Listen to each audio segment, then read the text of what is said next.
I'm just going to get this out of the way right from the jump. I think he's a safety. And if you have no idea who I'm talking about because you didn't see the title for whatever reason, I don't know why you would have clicked on the video, I'm talking about Iowa's Cooper DeJean.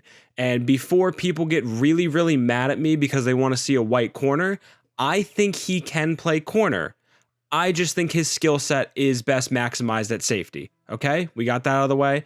Now let me talk about him. Now, typically when you talk about guys moving into the slot or to safety, like I'm going to talk about with DeJean, it's because of their athleticism. And with DeJean, it really isn't because of his pure athleticism.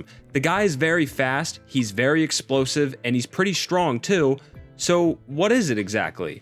If you ask me, oddly enough, it's his brand of athleticism. You see, DeJean is very athletic in a straight line. His change of direction is not as good, and I think that lends him better to being closer to the ball than it does further away from the ball. And I'll go into further detail about that, but essentially all I'm saying is there's negative and positive reasons as to why I think he should move in. And he's projected to go in the first round right now, and I don't think that's a bad plan as long as you're playing him where you should be playing him. As a pure corner, I would not touch him in the first round. And I'll start by talking about his change of direction. When I dove into DeJean's tape, I noticed that I didn't fully trust his hips when he had to turn and carry routes vertically. And it's not like he was facing crazy good competition either. So when he was allowing Big Ten West receivers to stack him consistently like this, I got a little bit worried about what's going to happen to him at the NFL level. But he is fast, I will give him that. The 4.43 speed is real, and I'll talk a little bit more about that later. But what it means is, he's got the recovery speed on plays like this, when he loses at the beginning of the route when he's turning upfield, to still get back in the play even though he gives up the catch here. Unfortunately for DeJean, I clicked ahead a few more plays in the exact same game, and I uncovered another issue. Once receivers get him to commit to turning upfield, he becomes very susceptible to any routes that break off of that, like digs, comebacks, curls, etc. And on this play specifically, the receiver runs a dig route and he has to hold at his break just to stay in the play, and it would have been a completion if Tanner Mordecai didn't throw a down and in sinker like he loves to do. The same thing happens here, just on an outside move. Sinker and all.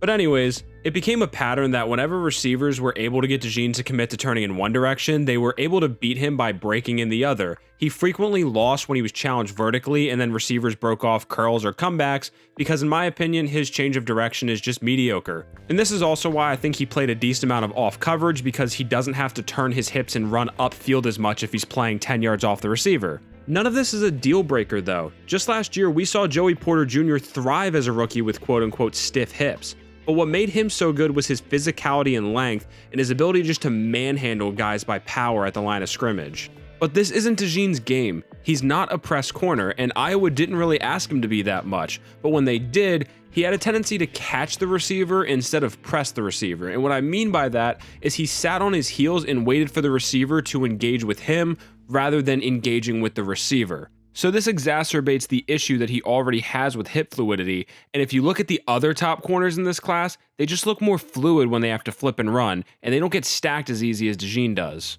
Watch these two examples from Terrion Arnold and Quinyon Mitchell. Look at how Arnold maintains his leverage on top of this receiver even when he has to turn his hips. He doesn't lose a step. Now take this example from Quinyon Mitchell.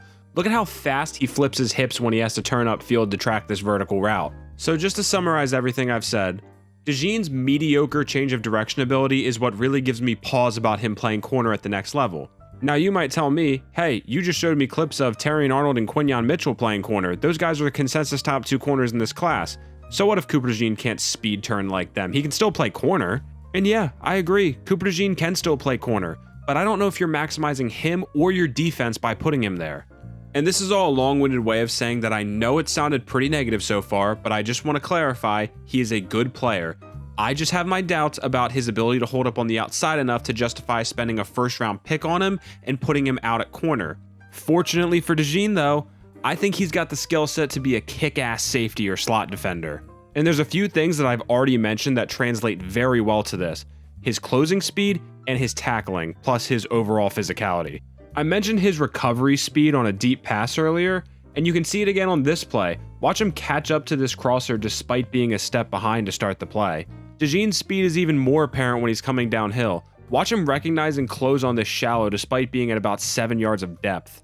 He has a track background as well, and you can really tell the straight line speed is just so effortless. Watch how he's catching up with this guy, and it doesn't even look like he's running hard. And it's not just the speed, the tackling is another huge component of this too. He's a fantastic tackler, easily the best corner in this class at it. He understands pursuit angles, which he uses his speed as well, and he knows how to wrap up, and of course he's got the physicality. So naturally you might assume that that skill set would be better suited playing close to the ball. Fortunately, we already have evidence of it. I'm going to interject by showing you him tackling 245-pound Braylon Allen. But anyways, what I wanted to say was there are plays like this all over DeJean's tape where he closes down the space on the end of the line of scrimmage and then chases the running back down the backfield. And there's a bunch of other plays where he just comes flying off the edge for TFLs. And you can see these guys are barely getting back to the line of scrimmage before DeJean tracks him down. He almost forces a safety here because he knifes in unblocked. And that might bring up a point of, well, all these plays are unblocked. But Cooper DeJean is also really good at taking on blockers, and you'll see that here. This running back is going to get out to him at the point of attack, and now he doesn't really use his hands like an outside linebacker, but he's got the tenacity to just put his shoulder into his chest and spin off and make the play.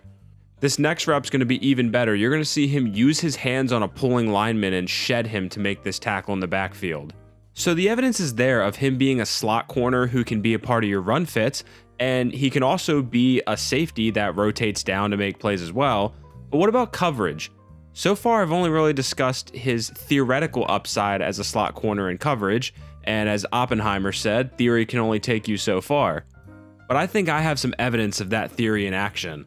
So I'm going to let a bunch of clips of Cooper DeJean playing out of the slot go here, and one thing to note is that mentally, slot corner is a very taxing position. You have to be a part of the run fit. You also have to be ready for two-way goes, because that receiver can go in either direction since you don't have the sideline. Oh yeah, and you're closer to the ball, so everything just happens faster. It's hard. So when you have a guy like DeJean whose skill set lines up as a slot corner so well, I don't know why you'd waste your time putting him out on the boundary when he can be infinitely more valuable to you in the slot. And I know I talked about his struggles carrying guys vertically earlier, and yes, he will have to carry guys vertically out of the slot, but it's a little bit different than it is on the outside. Most plays are going to look like this next one I'm going to show you against Iowa State, where he's got a bunch of cushion and the slot receiver is slower than most, so it just turns into a track race that he's going to win every single time. And that's why most teams will start talking about slot conversions when outside corners are struggling vertically.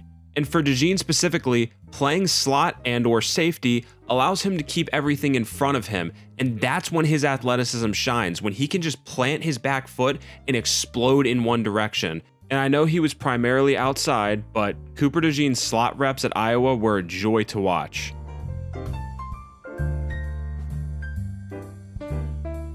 The last quick thing that I wanted to touch on before I end this video is his punt returning. And I'm not going to sit here and tell you that he's a bad punt returner. He's a very good punt returner, and that is part of his value as a draft pick.